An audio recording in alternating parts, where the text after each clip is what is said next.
Sziasztok! Egy kis vasárnap reggeli karikára indultam el most. Mindenféle különösebb cél nélkül. Egyszerűen beütöttem a naviba, hogy kb. 2 óra hossza, kb. 100 kilométer. Mit kell rólam tudni? 50-es éveimet taposom.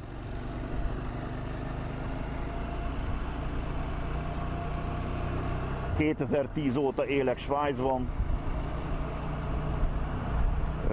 Nem kell meglepődni, hogyha néha majd keresni fogom a szavakat, vagy a mondat szerkezetek nem úgy állnak össze, hogy a nagykönyvben meg van írva. Ugyanis a munkahelyemen kívül ottani egy-két kollégával beszélek csak magyarul. Amúgy az egész életemet németül, illetve angolul, mert a feleségem se magyar. Szóval eléggé kijöttem a magyar nyelv gyakorlásából, azért is próbálkozok meg egy ilyesmiféle hobbi szintű videókészítéssel, hogy kicsit talán visszarázódjak a magyar nyelvbe. Úgyhogy előre is elnézést kérek, hogyha néha ilyen félértelmetlen gondolatok, mondatok hangzanak el. De hát az öregség az ilyen, az agyam már nem működik úgy, mint fiatal korában. Motoros témában még elég kezdő vagyok, ugyanis 25. hónapja van motorom. Előtte azt hiszem kétszer ültem 50 köbcentis robogón, kétszer 20 percet, fél órát, szóval hatalmas, idézőjeles, hatalmas motoros tapasztalattal rendelkezem. És hát így öreg fejjel egyszer csak arra ébredtem, hogy mi lenne, hogy kipróbálnám én ezt a motorozást. Ugye jelenleg még csak A2-es jogsim van, a motor is 48 lóerő. Kínai CF Moto 800 MT Explore Edition. Miért pont ezt választottam? Ugye az olcsó kínai gagyi. Nem akartam rögtön egy 30 000-es GS-en megtanulni motorozni, de viszont újat szerettem volna, garanciával. Ugye nekem nem nagyon van itt lehetőség bérlakásban, mély garázsban motorokat, autókat javítgatni, szerelgetni, nem is nagyon értek hozzá. Az egyszerűbb ilyen le-föl csavarozgatásokat megcsinálom, de valami kuplungot vagy motorba bele kéne nyúlni, na ahhoz én már tök hülye vagyok. Úgyhogy mindenképpen újat akartam garanciával, és persze ne legyen horror drága. Ennyi volt a kitétel. Működik, gurul, megy pöcröf, engem ennyi érdekelt.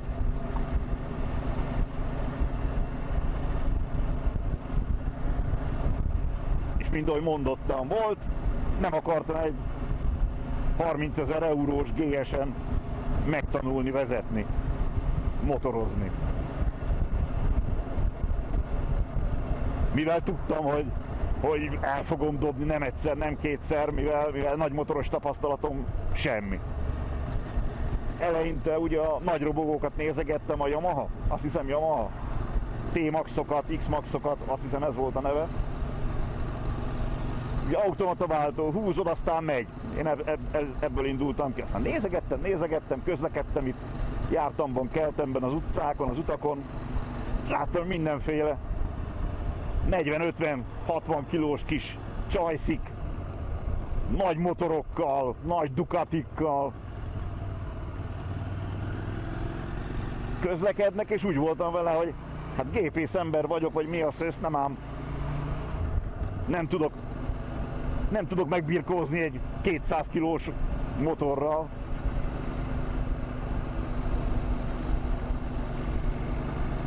És akkor ugye nézegettem, hogy hát legyen akkor nagy motor. Ne legyél béna, ha megoldjuk.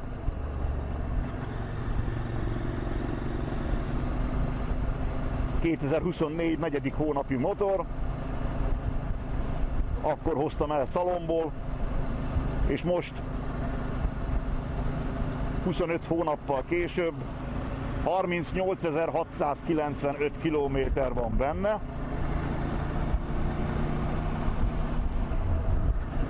És eddig a pillanatig teljesen meg vagyok vele elégedve.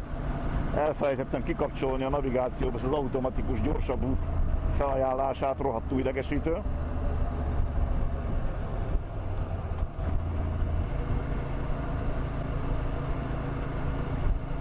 Tök jó a felszereltsége, tempomat, ülésfűtés, markolatfűtés, holtérfigyelő, beépített rohadt nagy egérmozi, ugye Apple CarPlay-jel, szóval nem kell külön mindenféle navigációkat fölrakosgatni, van, mert raktam fel Garmin XT3-nak is, ugye arra is van lehetőségem, hogy fölrakjam, de ez csak végszükség esetén biztonsági megoldásnak gondolom én. És ugye, ahogy mondtam is, 38.000 pár száz kilométer van benne, nem egész 25 hónap alatt. Én nagyon föl voltam rá készülve, hogy úristen, hát kínai szar, hát ezzel akkora szopás lesz. Tehát pont ezért akartam új motort garanciását, legfeljebb kényelmetlen lesz, hogy havonta kétszer-háromszor, vagy havonta, két havonta valami baja lesz. És hát eddig lekopogom, őrült nagy problémái nem voltak. Nyilván voltak vele gondok, de mindjárt elkezdem felsorolni, hogy mik. De eddig én nagyon pozitívan csalódtam benne. Mik voltak a gondok? Rögtön az első 1000 kilométeres szerviznél megcsinálták a szervizt, ugye mentek vele egy kört, és akkor mondták, hogy hát az első fékre rá kéne nézni, mert ott valami nagyon nem kerek, hullámzik. Amit ugye én észrevettem, de hát mivel kilométer meg az évek az mind mögöttem van motorozásban, én azt hittem, hogy ez tökre normális egy motornál, nem tudtam, hogy milyennek kéne egy féknek lennie. Nem volt katasztrofális, annyi, hogy a viszonylag tempósabb fékezésnél, erősebb fékezésnél, amikor elértem a lassabb sebességet, olyan 10-20 km/h, akkor hullámzott elég rendesen. Ja, hát ugye hozzászoktam a 1000 km alatt, 2 hét, vagy nem tudom mennyi volt. Lényeg a lényeg, hogy a komplett első féket cserélték, mert nem akartak vele szőrözni, hogy most csak az első féktárcsa vagy mi lehet a gond. Kompletten kicserélték az egészet, mindenestől cakompak. Ezután 1-2 hónappal később az első komolyabb utamon föl az Alpokba, a Szerpentineken elborultam, és az eredeti gyári kézvédő, pont ugyanilyen gigyigagyi szar volt mindez, ugye a szar rátört, és ugye a kuplunkkar nem gajra ment, hanem itt a felfogásnál, itt van egy ilyen csap, amin billen az egész kuplunkkar. Ott az kiszopósodott a házban, az egész csapnak a helye kiszopósodott a házban. És ugye működött, nem volt vele semmi gond, csak hát lötyögött. Engem rohadtul idegesített, hogy lötyög, mint az állat. Úgyhogy ezt még kicseréltettem velük, de ugye ez nem motorhiba volt, ez felhasználói user error. Az belekerült még egy olyan 200-220 frankba, azt hiszem. Akkor 15 000 kilométernél szintén én mondtam, hogy rakjunk rá valami normális láncot. Ugye olvasgattam a fórumokban, hogy a gyári lánc az egy szar. Felrakadtam egy DID, azt hiszem DID márkájú, vagy hát ők mondták ugye, hogy az legyen, én meg rábonyítottam, mert nekem aztán ugyan mindegy, csak működjön.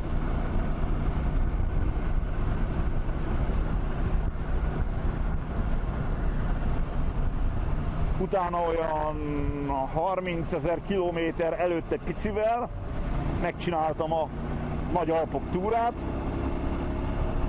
ami ugye 2200 kilométer volt innen Svájcból, a Karika. Visszaértem hiba nélkül. Hozzá kell tenni, hogy az utolsó 400-450 kilométer szakadó esőben, végig. Olyan eső volt néhol, olyan viharra fönn a hegyekbe, mármint szélviharra, rendesen beparáztam, és benne volt az abszam a seggemben. De mondom, az utolsó 5,5-6 óra végig szakadó esőben. De hazaértem vele. Semmi gond nem volt, meg volt beszélve, egy-két hétig körülbelül. Semmi gond, meg volt beszélve, hogy valamelyik nap, akkor reggel 8-ra viszem hozzájuk 30 000-es szervizt megcsináltatni. Így is volt, bementem velem dolgozni reggel 6-ra.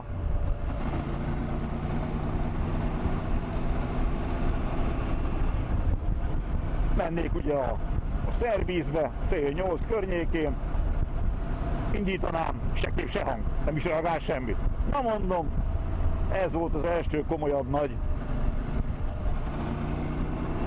komolyabb nagy hiba. Jöttek is oda a céghez, berakták a kis dobozosba, kaptam egy ugyanilyet cseremotor, meg 500 kilométerrel még bejáratos volt. És mondják, hogy majd értesítenek, hogy mi van. Oké.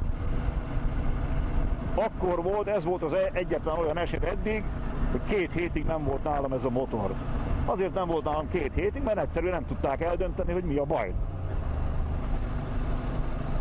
Mert 1-2 nap után ott a műhelyben ugye kiszáradt, hogy úgy mondjam, indult pöcröf. Mondták, hogy próbálkozzak meg vele, ne menjek el vele messzire, mert most náluk működik, hát nincsen hiba. Oké. Elhoztam, egyik nap, természetesen esős idő volt,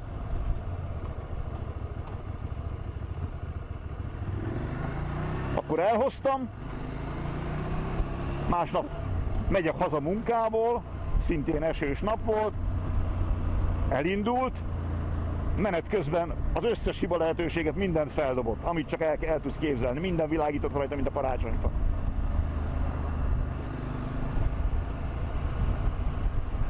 Ugye mentem hazafelé, a szervizpont útba esik, nincs 1 kilométerre se a lakásomtól, beálltam, nézzétek meg, hogy figyelj, újra itt van ugyanez a hiba. Ott megálltam vele, leállítottuk, illetve először le se állítottam, hanem mutattam nekik, hogy ez a helyzet, világít minden, mint a karácsonyfa. Oké, leállították, újra, se kép, se hang, nem is indult el többet. Oké, hát akkor ezt meg kell érdeklődni, mert fogalmuk sincsen ismét, hogy mi lehet. De nagy valószínűséggel valami beázás lehet, mert esős idő után jön ez a hiba elő. És ugye ez a legszarabb hiba, mert egyszerűen bármi lehet bárhol. És ugye tanakodtak, osztottak, szoroztak ugye a CF motóval is, mármint a hivatalos központtal, vagy nem tudom mi ennek a hivatalos megfelelője. Ott ők azt mondták, hogy hát valószínűleg az egész kábelköteget ki kell cserélni, mert bármi lehet bárhol.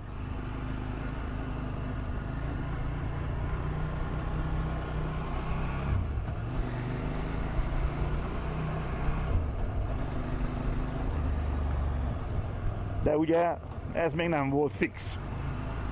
És ugye a szervíz az nem akarta úgy habokra szétkapni az egész motort, mert ugye halom pénz, halom idő, halom munka, és potyára nem akarnak dolgozni. De hát minden, addig én egy cseremotorral rohangáltam még plusz 1,5 hétig. És akkor valamelyik okos kitalálta, hogy próbálkozzunk meg azzal, hogy lehúzzák a motorvezérlőt és kicserélik egy újra. Bementem, lehúzták a motorvezérlőt erről, rádugták egy újnak a motorvezérlőt, pöcröf, azóta hibátlan. Úgyhogy eddig ezzel a kínai motorral, CF motorral, ugye KTM motor van benne, ennyi az összes hibám. Motorikusan abszolút semmi baja nem volt eddig, ez az egyetlen gond volt, ugye, ami szintén csak valami elektronikai szarság. Úgyhogy eddig én kezdő létemre nagyon-nagyon meg vagyok vele elégedve, sokkal több szopásra gondoltam ezzel a motorral, de abszolút nem. Mi nem tetszik benne? Egyetlen egy kellemetlen dolog van, ami lehetne jobb, hogy alacsony sebességnél, alacsony fordulatnál, ez a 25-30 km/h körül, körforgalomban, vagy csak simán 30-as zónában, hogyha megyek, iszonyat nehéz egy szinten tartani a gázt. Nem fizikailag ott a gázkaron, hanem én meg sem mozdítom a gázkart, beállok arra a fordulatra, ami kényelmes és jó, de egyszerűen a motor az nem tartja. Rángat, ugrál egy picit. És ez néha egész kellemetlen tud lenni. És ismételten ezt számítva a rohadt kényelmes, rohadt nagy nekem, ugye 240 kg, plusz ugye extra bukócső rajta, meg extra doboz, extra táska, meg a sok kínai sallang, amit ugye én rárakosgattam a két barátnőm a cicikkel.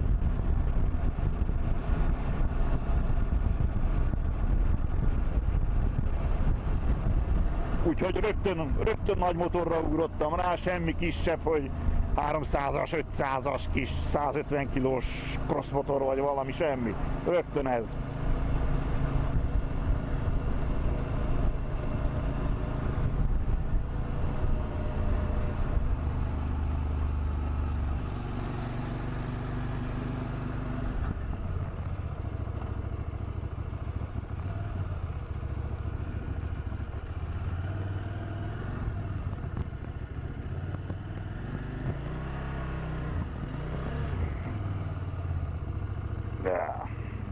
Ő lenne az én motorom, CF Moto 800 MT Explore Edition, 92-95 ló, azt hiszem, de ugye A2-es most le van szabályozva 48 lóerőre. Ja, meg most kicsit koszos, úgyhogy ne foglalkozzatok vele.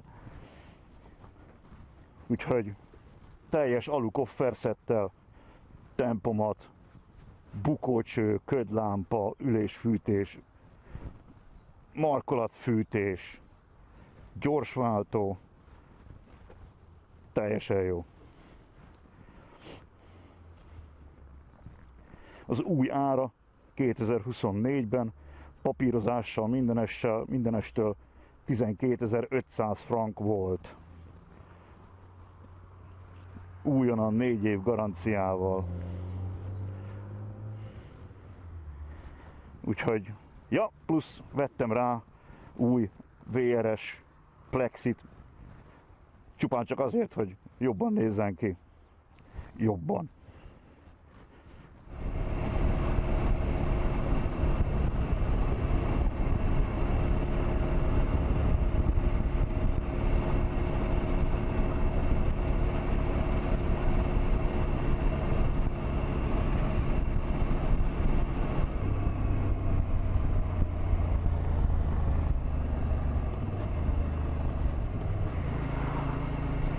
Nos, hát egyelőre azt hiszem elköszönök. Köszönöm szépen a figyelmet annak a pár embernek, aki talán rátalál erre a videóra és megnézi. Nem kell lájkolni, nem kell megosztani, nem ebből akarok milliómos lenni. Egyszerűen csak a magam szórakoztatására csinálom ezeket a videókat. Világéletemben szerettem fotózgatni, videózgatni. úgyhogy semmi különösebb oka nincs, csak feltöltöm. Úgyhogy köszi, sziasztok! Ja, még annyi, ha esetleg van valakinek valami kérdése, javaslata, milyen témát kellene feszegetni motorozás közben, svájci életben, svájci életről, svájci motorozásról, nyugodtan dobja be kommentbe, aztán megpróbálok majd beszélgetni róla. Sziasztok!